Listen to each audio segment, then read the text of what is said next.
All sports, all plays. Yeah. All sports, all plays. All sports, all plays. 365, we making up plays. You talking the game, get you through the days. We're high in the court, the dime in the lane. Variety topics, living the same. All presentation, sports information. In the airways, taking the nation. All sport, all plays, like working your faces. Grace at the field, so tie the laces. All sports, all plays.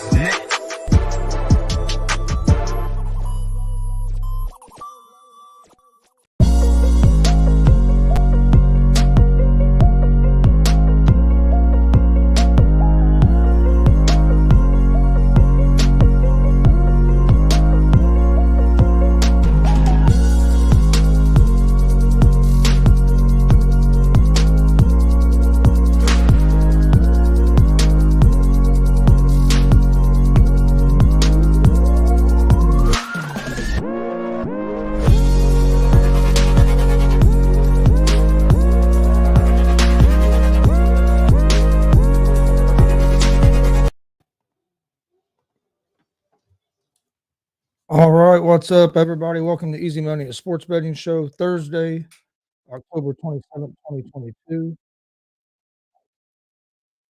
Like that. A pretty good slate of games today. Got some NBA games tonight. Of course, it's Thursday night football. World Series starts tomorrow, but tonight there's like five NBA games, 3 college football games, and then you have the Thursday night football as well. So pretty good slate of games if you're a sports fan. Let me check the sound real quick. Real quick.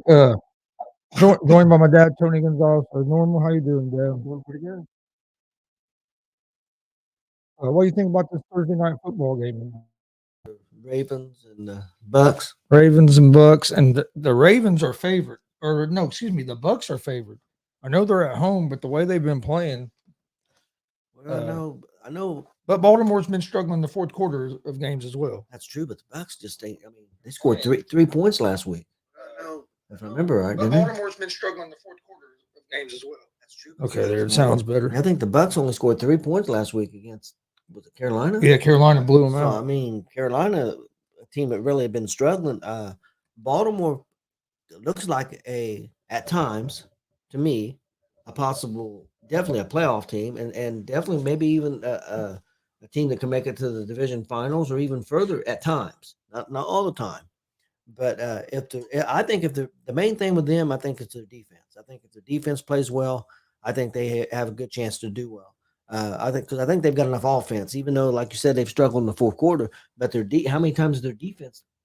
Yeah, defense has collapsed in the fourth quarter as well. I mean, I know at least 2 games that they scored well over 28 points, and they ended up blowing the game defensively. If your offense can put up 28, 30 points a game, you shouldn't. But then, win. But in the last couple of games, though, it's been Lamar Jackson not playing good in the fourth quarter. A couple of bad decisions, yeah. It's a couple of interceptions. But like the game against Miami earlier in the year, Lamar Jackson played great, and the defense collapsed and gave up 4 touchdowns in the fourth quarter. Another big key, though, I don't think Andrews is healthy. Yep. And I don't even know if he's playing. I don't know for sure if he's playing. If he don't play, that's a big difference for Baltimore. Because definitely, I know he's a tight end, but he's definitely the number one guy. Actually, I'm going to look and see if he's playing real quick. And then I'll give out the odds for this game. But yeah, they have the Bucks as favorites. I don't think he had a catch last week. He got hurt, ended up getting hurt. He didn't catch. I mean, he's Lamar Jackson's favorite target, and he's the best target they have right now. Yeah, by far. Especially after getting rid of Hollywood Brown. Which didn't make sense to me. I think they got rid of him because he was starting to complain about he was saying, why have the soldiers if you're not going to use them? He was complaining that he wasn't getting the ball enough. I think they didn't want to deal with right or wrong. They didn't want to deal with it. That's a guy that's wanting to get numbers so he can try to get paid. Yeah. Injury report: Mark Andrews is questionable. Wide receiver Bateman, who's one of his other favorite targets, is also questionable. Marcus Peters at cornerback is questionable. Marlon Humphrey at cornerback is questionable, and Josh Bynes at linebacker is questionable for the Bucks. For the Ravens. For the Bucks, on their injury report, you got offensive line Lineman Gudecki is out. Safety Winfield Jr. is out. Cornerback Murphy Bunting is out. Wide receiver Julio Jones is questionable. And defensive tackle Akeem Hicks is out. Definitely some key injuries for both teams.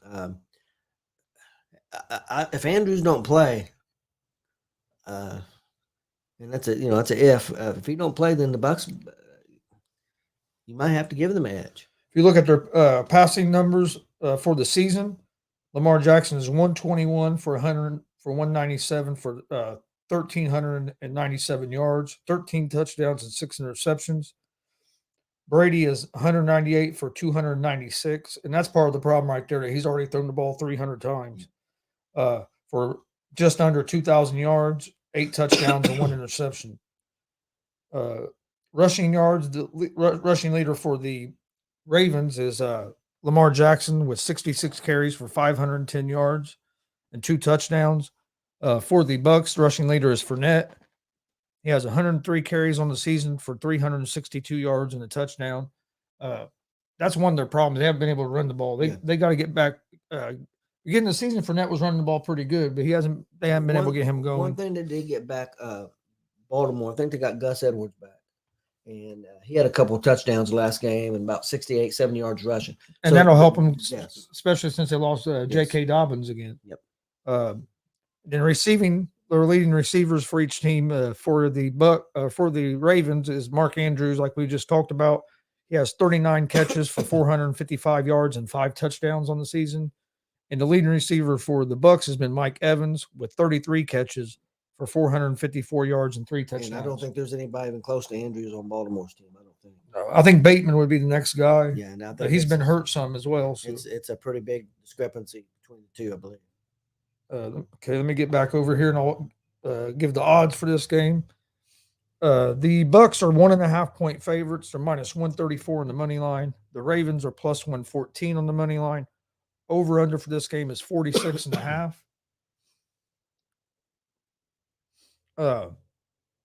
I kind of like the under the 46.5 in this game because the Bucks struggled to score points on offense, so I don't think there's going to be a whole lot of points scored by them. And then with the Ravens, it's going to depend on, to me, how healthy Mark Andrews is for one, and then how good do the Bucks do stopping Lamar Jackson from running the ball. If the Bucks let Lamar Jackson run all over them, they're going to be in trouble. I do like the Ravens to win the game. But under the 46.5, I think it's a good bet as well. Yeah, if I was gonna make a pick, I think I would take the Ravens, even though it worries me about Andrews. But I think you're getting good value. Getting them at plus 114 if you go on the money line. Yeah, I agree. Plus money on a team that is 4-3 against a team that's 3-4. But you have to look at it this way too. You also sometimes get a team that gets embarrassed, like the Bucks did last week against Carolina. Sometimes that next game they come out and play a good game. Tampa Bay does have weapons. I mean, they've got some players on that team, and they've just played terrible. I mean, and we've seen Baltimore's defense look terrible at times. I mean, you just don't really know. I know some people get mad and I'll get some hate for it, but Tom Brady finally looks old. He's starting to look old out there. I mean, well, he looks old. And he don't have an offensive line. He's got some personal problems and some things, and I mean, he's a human being, so you can't say that can't be affected. No, I'm sure that's affecting. I'm sure that people say it's not supposed to, but he's still a human being, so he's got some issues, and that could be a big part of it. And also, like you said, sooner or later, Father Time's gonna catch up with it. I mean, he's what, 45? Nobody. I mean, he's played, especially at quarterback. Yep. Nobody's played like that. And like we were talking about me and Jay on the afternoon show, he's playing. Some of the players he's playing with now, he played with their dads. Yep. I mean, that's how long this dude's been in the league. I mean, he played with Randy Moss. Randy Moss has a son that's either in the league or could be in the league. Yep. So, I like the Ravens here. I just don't think the Bucks offense is going to be able to score enough points. The only thing that worries me a little bit is if how hurt is Andrews, and then the Ravens defense can collapse sometimes. So that worries me a little bit, but at plus money, I like the Ravens. And like I said, I think I like the under the 46.5 because I can see this being like a 24-20 or something like that, or 24, 15, 14, or On paper, the Ravens are a better team right now. Even though they've been a little bit inconsistent, the Tampa Bay the last 2 or 3 games have been terrible. So yeah. But like I said, sometimes after you get embarrassed like they did, you come out and play better. But we'll see. NBA got 5 NBA games tonight. We'll go through these games. Excuse me. We'll go through the games and I'll give out my picks of the day. We'll give out our picks of the day here at the end. First game is the Dallas Mavericks at the Brooklyn Nets. The Mavs are 2.5-point favorites on the road, minus 142 on the money line. The Nets are plus 120 dogs at home. Over-unders at 225. Nets have not looked good. Ben Simmons, everybody's already on him about they won't shoot the ball. He didn't shoot the ball in the second half at all yesterday. He's only had 21 points through 4 games. There was a time he got a pass and it looked like he could have went up and probably dunked it, and Irving had passed it to him. He didn't even look at the goal. He just hurried up and passed it out. I think he's afraid to get fouled because he's like 3 for 9 at free throw line this season. I think he's afraid to get fouled. So that's one reason he's not going up with the ball. When he gets the ball in the paint, it's like he's getting rid of it. I think he's done, Chris. I hate it because I was a guy that thought he was going to come back and be able to help this Nets team just because the way he plays. They don't need him as a scorer, but they need him to be a threat to score, if that makes sense. Because right now teams are just backing off of him, daring him to shoot. So he's basically it's 5-on-4 on when you have the ball because they're not even worried about playing defense on him. So he has to have a threat to shoot, and he don't have to shoot. I'm not even talking about shooting a 3-pointer. I'm just talking about going to the rim. He used to be great at getting to the rim, and now he won't even go to the rim. I think mentally he's done. I think the 76ers tried to get him to play because he was healthy enough to play. I think mentally I think he's done. Yeah, I may hate to say that. I hope I'm wrong, but I think he might be done. But so the Nets got beat last night. I like the Mavs. I like what they're doing. They lost a couple nights ago. Luka had 37 points and they still lost. I think they're still figuring the new team out with a couple of the players they brought in. But I think they're going to be a pretty good team this year. I still don't think they have enough to take the Warriors out.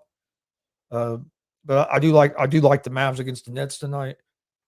Then you have the Clippers at the Thunder. Clippers are 6.5-point favorites, minus 250 on the money line on the road. OKC is plus 205 underdogs, and the over-under for this game is at 217.5. Kawhi Leonard's already sitting out games because of a knee. They had surgery on last season, set out the whole season, and now he's already sitting out. I don't think the dude. I don't think he really wants to play. I mean, he ain't played really for almost 3 years now, if you look at it. Yeah. And I think he likes the money he's getting, but I don't think he really wants to. I don't think he really cares about playing anymore. Seems that way. I do think the Clippers probably win this game just because they are better, even without Kawhi. With Paul George and John Wall, I think they're better than OKC. 6.5 points. I wouldn't give up 6.5 just because. I mean, you are missing Kawhi, so that is going to hurt you some. But if Paul George plays like he played last year, Clippers could still be a decent team. But if Paul George and John Wall are going to be able to stay healthy, they've had injury problems as well. Yeah. Memphis Grizzlies at the Sacramento Kings. The Grizzlies are 3-point favorites. They're minus 154 on the money line. The Kings are plus 130 on the money line at home. And the over-unders is at 236. I like Memphis in this game. John Morant's been balling. He's fun to watch too. He's one of the more fun players to watch, especially when he's attacking the rim. But the Kings are doing some stuff, trying to get better. I just don't think they're going to have enough firepower against the Grizzlies. Grizzlies have a good, young, solid core. So I favor the Grizzlies there at the -3, or even on the money line at the -154. Then you have the Heat against the Warriors. Warriors are at home. They're 6-point favorites. They're -230 on the money line. The Heat are plus 190. Over-under for this game is at 227. Warriors got killed the other night by the Suns, their last game. It was a close game in the third quarter. Klay Thompson ends up getting thrown out for him and Booker was having some words. I didn't think Thompson deserved to get thrown out, but that's besides the point. He gets thrown out. I think this will be their first game after that. And like I said earlier, usually when a team gets embarrassed, I think the Warriors will come out tonight on fire. So I like the Warriors over the Heat, even though the Heat did win last. I'm pretty sure Heat won last night. But I think the Warriors are going to come out and try to make a statement after they end up getting it put on them by the Suns a couple nights ago. Hawks and the Pistons. The Hawks are 6.5-point favorites on the road, minus 280 on the money line. The Pistons are plus 230 dogs at home. I took the Pistons yesterday in a parlay, and they lost. My money line underdog parlay didn't do good at all yesterday. My 3 regular picks done pretty good, but we'll talk about those in a minute. But that's all the NBA games for tonight. Like I said, you got like 5 games. There's a few of them I like, but we'll get to that here in a few minutes. There's some hockey tonight. I'm sure there's a full slate of hockey. Yep. Oh yeah, there's quite a few hockey games.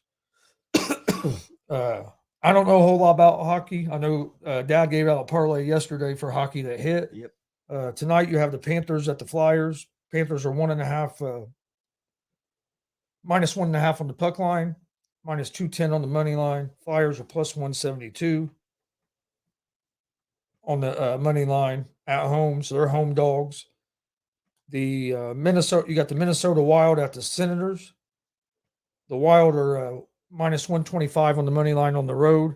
The Senators are plus 104 at home as home dogs.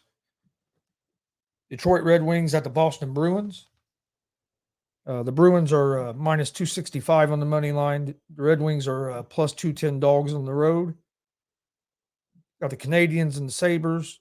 Sabres are minus 188 on the money line. Canadians are plus 155 dogs on the road. You got the St. Louis Blues at the Nashville Predators. The Predators are minus 164 on the money line. The Blues are plus 136. Over under for most of those, all those games is at 6.5, except for the Predators and Blues, it's at 6. Washington Capitals at the Dallas Stars. Stars are minus 125 on the money line. Over under for this game is set at 6. The Edmonton Oilers against the Chicago Blackhawks. The Oilers are minus 235 favorites on the road, as the Blackhawks are plus 190 underdogs at home. Over unders at 6.5. 6.5. You watch more hockey than I do. Over under 6.5 is. You get a lot of games. That's the thing. I like the under a lot of times because you get a lot of games like 3-2. You get a lot of games. You get games 2-1. 2-0, 2-1. I mean, you do get some. I mean, you get some crazy games sometimes. You may take under 6 and the team may win 5-0. I mean, it just that over would scare me. Yeah, well, that's what I was saying. I was thinking if I was going to do one, it'd be the under because most hockey games, I don't watch a lot of it, but it seems like when I see scores come up, you see a lot of 3-2, 2-1, 1-0, 2-0. Every once in a while, you'll see like a 5-4 game or something like that, but I don't think you see them as much as you do the lower scoring games. Canucks at the Kraken. The Seattle Kraken are minus 128 on the money line. Well, for example, in that parlay yesterday, the Islanders, which I hit, I had an Islanders money line. They won 3-0. Oilers, I had them on the money line. They won 3-1. And if I remember right, the Lightning, because I didn't write down the score, but I think they won like 4-1 in the Ducks over the Ducks, and that was all under 6.5. So. The Maple Leafs at the Sharks. Maple Leafs are minus 225 favorites on the road. And then the last game of the night, you have the Winnipeg Jets against the Kings. And the Kings are minus 156 at home. And the Jets are plus 128 on the road. Over under at 6. So Vegas don't play tonight, huh? Nope. I know that's your team. Yep, they're playing pretty good. They're 6-2. And then some college football. We'll talk a little college football. Yeah, I've got a parlay for that. You got I got a hockey and a college football. Got Louisiana Lafayette against South Missouri, I think is who it is. or Southern I think Mississippi? it's Southern Mississippi. I think. Okay, Southern Mississippi. Louisiana Lafayette are 2.5-point favorites, or minus 134 on the money line. Over under for this game is 42.5. I like Louisiana Lafayette at the minus 2.5. Then you have Virginia Tech at NC State. NC State's 13.5-point favorites, minus 550 on the money line. Virginia Tech is at plus 400. I like NC State to win this game. I don't know if I'll lay the 13.5 or not. Over unders at 39.5. I just don't know if Virginia Tech's defense will be able to slow down NC State's offense. So, because I watched Virginia Tech one game, and that was the problem they had was their defense a little bit. And then the last game in college football tonight, you got number 14 Utah, Washington State. Utah's a 7-point favorite, minus 260 on the money line. Washington State's plus 210 on the money line. Over unders at 56.5. I like Utah in this game at the minus 7. I just don't think Washington State's going to be able to score enough points to keep up with Utah. I kind of like the under the 56.5 in that game as well. I just think 56.5. I think 56.5 is a lot of points because I don't think Washington State's going to be able to score a lot. That's all the college football for tonight. Got a couple games tomorrow. We'll talk about them tomorrow. You said you had some college football? Yeah, I got on those 3 games. I did a parlay. I took Louisiana Lafayette money line at Southern Miss. I took Virginia Tech plus the 13.5 at North Carolina State, and I'm taking Utah minus the 7 against Washington State at Washington State. A $10 bet would be worth $71.80. Okay, and he did hit a parlay on hockey yesterday. My picks yesterday in the NBA, I went 2-1. I gave out 3 picks last night. The only one I lost was the 76ers. I had them minus 2. They lost. But I had the Nuggets minus 5. That hit. And the Heat minus 3 hit.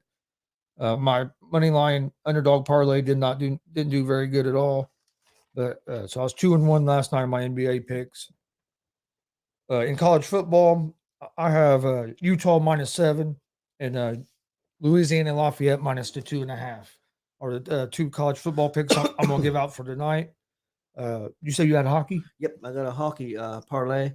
I got the Montreal Canadiens at the Buffalo Sabres. I'm going to take the Sabres to win money line. And I've got the Minnesota Wild at the Ottawa Senators.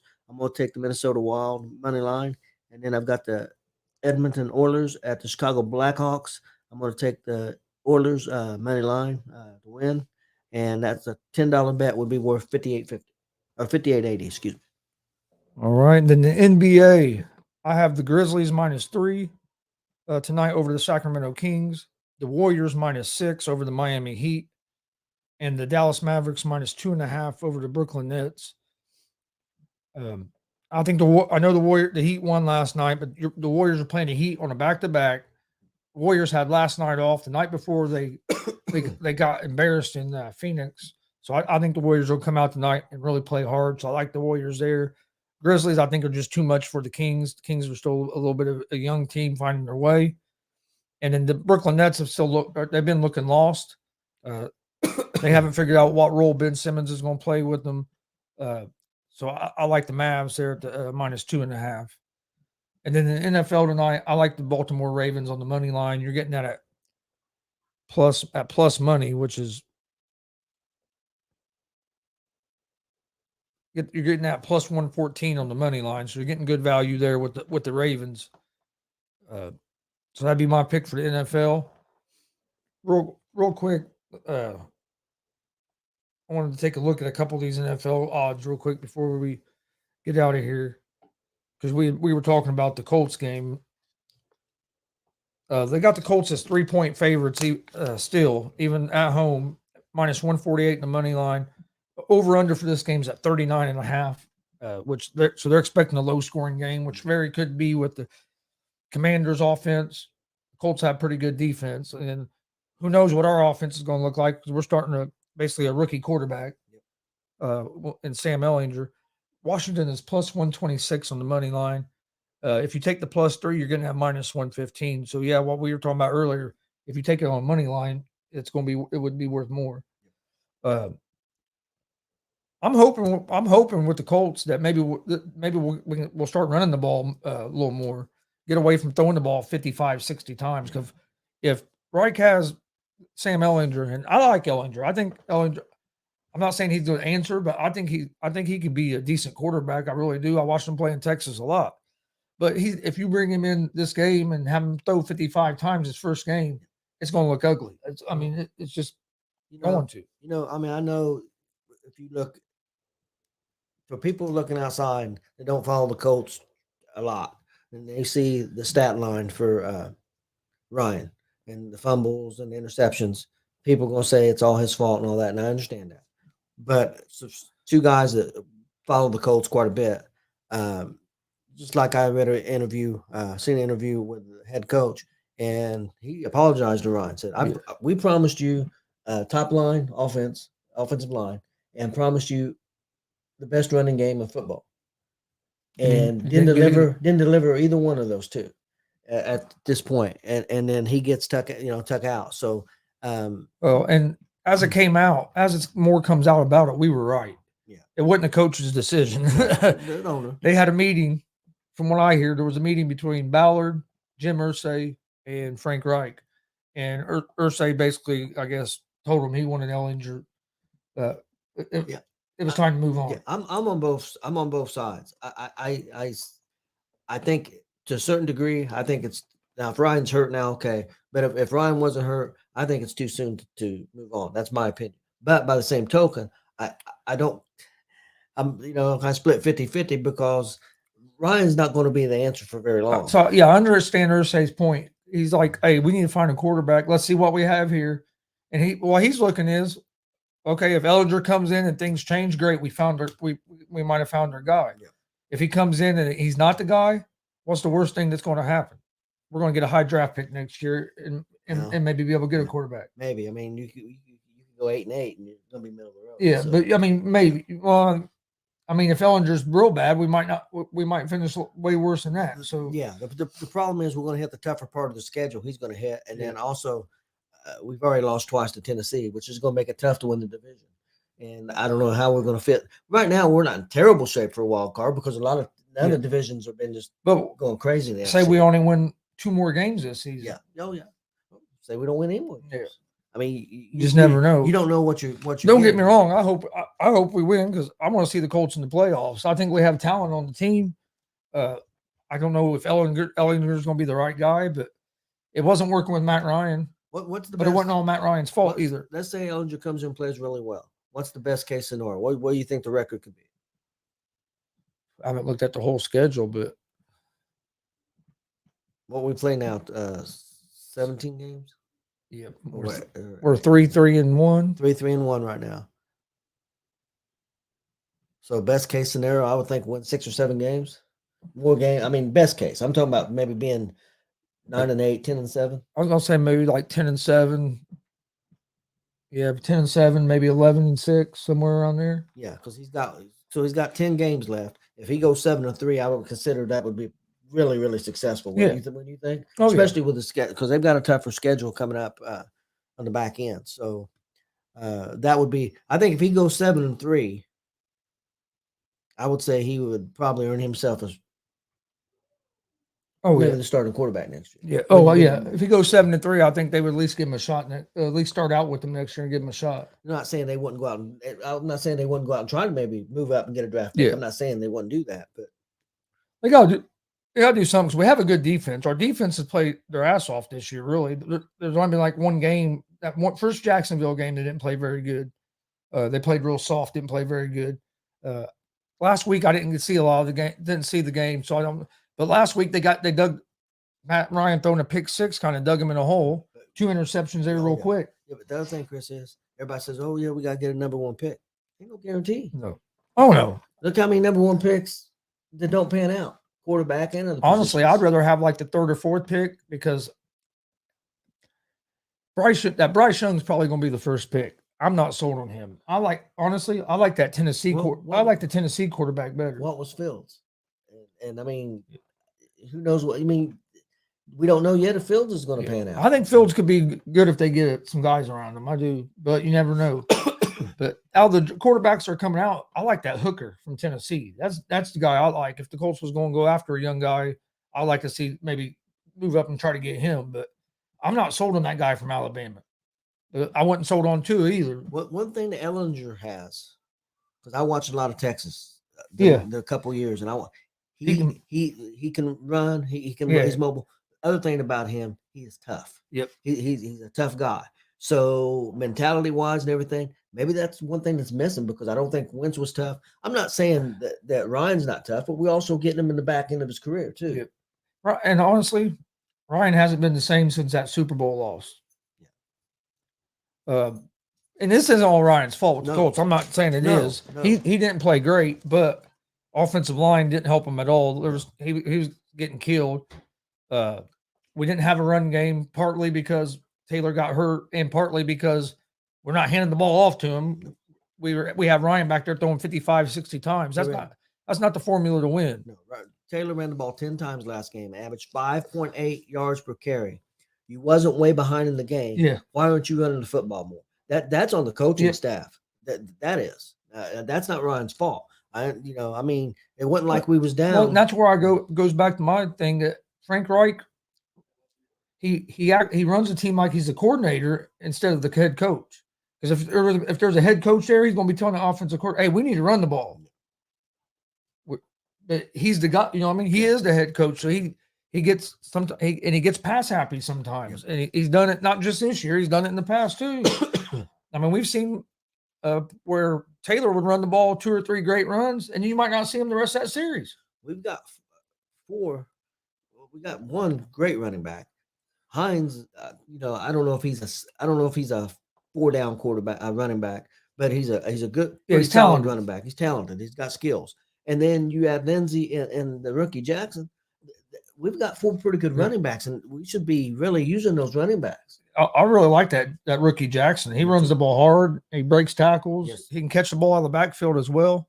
I still think that's something we need to do more is throw the ball to our running back, especially for offensive line. That's almost like another run play. We did that last game, but there were such short little passes because he didn't have any choice. Yeah. Taylor caught 7 passes, but it was only for 23 yards. Yeah. It wasn't nothing to get in space. It was dump off. So they never like do a screen. You see a lot of these teams do screen plays and kill people with them. We don't. When do we do a screen pass? I've seen the Colts get killed with a screen several times. And especially if you don't have a great offensive line, they're going to be rushing you. You can set that screen up some, and then that backs the pass rush off some. We don't do that. It's just I don't know. Hopefully, like I said, hopefully Ellinger can come in and maybe add a spark. I know that's what they're hoping.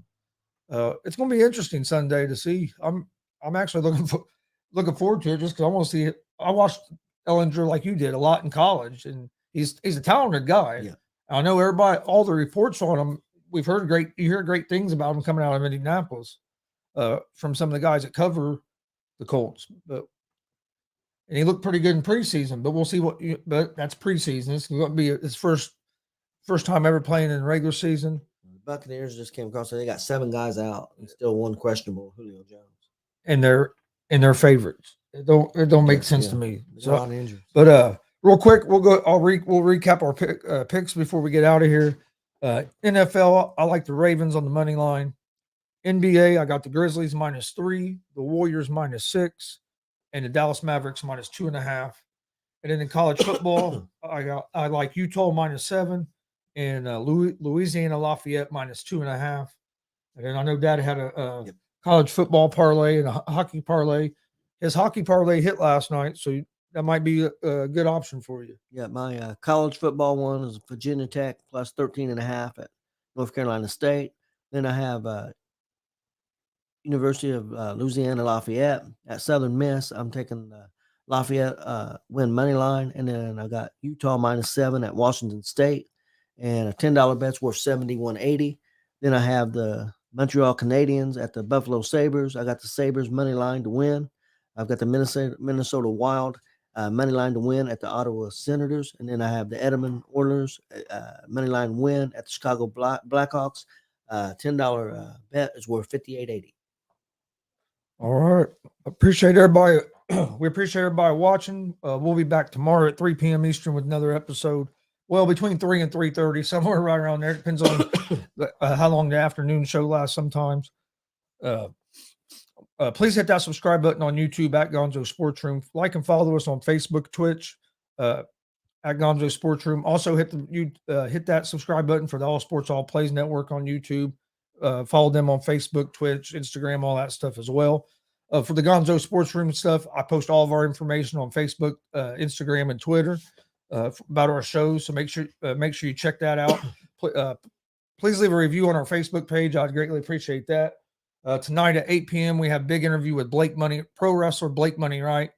He has a big weekend coming up this weekend. As tomorrow night he has a first blood match with Vinny Vachetti, who was just on our show last week. That's going to be awesome.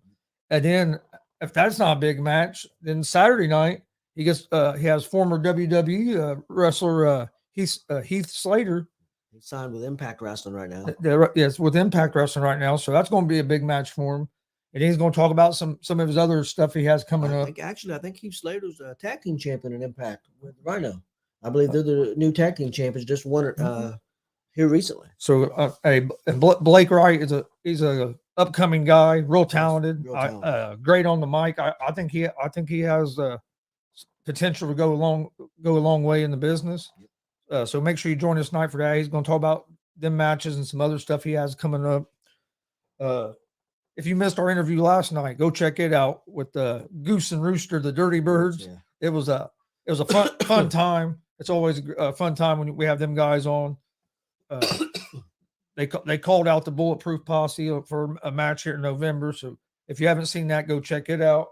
And Vinny Vachetti, we done last week. Go check that one out. That was great. I'm looking forward to part 2 of that with Vinny. That's a big match for Vinny this Friday night also, and he's got a big show coming up in Colorado coming up here in just next week, and I think November 5th. Yep, him and ladies man Mike King are both going to be down there in Colorado. We wish both them luck down there. And then tomorrow night, if you're looking for something to do on a Friday night, if you're around the Indianapolis area, go check out WCWO Wrestling, 1151 Kentucky Avenue, right there by downtown Indianapolis. They say it's the best $12 you'll ever spend. It's about 100-seat arena. Not a bad seat in the place. You'll love the show. They've got a great concession stand. You order the food and they deliver the food to you. Yeah, it's outstanding. So definitely check out WCWO. Oh yeah, it's great. We love going down there, and they got a big card playing for tomorrow night, because this is like their end of the month show. Is almost like their pay-per-view show, kind of. It's their blowout show. They run shows every week. Every Friday night. Start at 7:30. Yeah, 7:30. Doors open. I think 6:30. Yeah, bell time at 7:30. $12.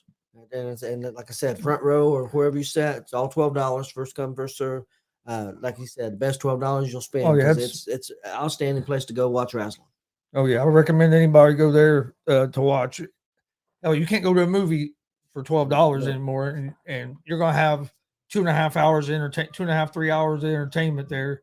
They're usually done around 9:30 or 10, so about 2.5 hours of entertainment. Good concessions and reasonable concessions too. I mean, ain't like you're going to the movie and paying $7 for a hot dog. You pay like $1 for a drink, a couple dollars for a hot dog, something like that. They have breaded tenderloins. They have a little bit of everything. Have all kinds of stuff. French fries, all kinds of stuff. So, it's good.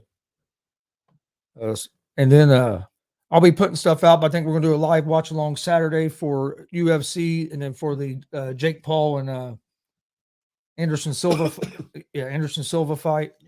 So keep an eye out for that. But we appreciate everybody watching. Like I said, please hit that subscribe button, and we'll be back tomorrow with another episode of Easy Money, a sports betting show.